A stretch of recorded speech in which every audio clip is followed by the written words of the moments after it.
विशेष भाव में महाप्रभु एठियारे होचंती मानवीय लीला करुचंती। ये मानवीय लीला मध्य महाप्रभु जेतु अनवसर गृह ज्वर रे प्रपीड़ित जेभली साधारण मनुष्यर सेवा करा जाए, ये सेवा होची सेया भावमय सेवा। ना न मंत्रम न जंत्रम, ना जंत्र अच्छी ना मंत्र अच्छी, ये भावमय कौलाचार पद्धति रे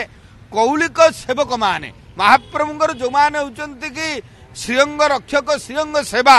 दैता एवं प्रतिमापत्र द्वारा करा जाय थाए अंतर प्रदेश रे आउ कोनोसी सेवक मध्य जानतिनी से समय रे। एवं महाप्रभुंकर आज ठारू ओष लागि हबो जहा आपण कहिले जे महाप्रभुंकर मुख्य उपादान जहा कि होचंती झुणा एवं राशि तेल को शुद्धपूत भाव रे शुद्ध स्वार प्रस्तुत करितांती। कारण दैतापति मानकर गोटे सेवा मध्य होची शुद्ध स्वार सेवा रहिची एवं ताकू मध्य गुप्त भाव रे केही मध्य देखंतिनी शुद्ध से प्रस्तुत करी महाप्रभुंकर श्रीमंदिर को आसीता है विधि विधान अनुसार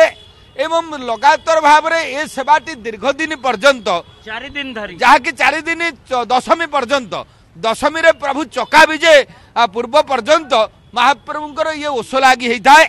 तापरे 10 मूल मोदक को केवल प्रभु अपेक्षा करते बद्य प्रस्तुत करी मोदक देले महाप्रभु चकार जाई बसिबे से पाखर चलचंचल श्रीक्षेत्र मध्य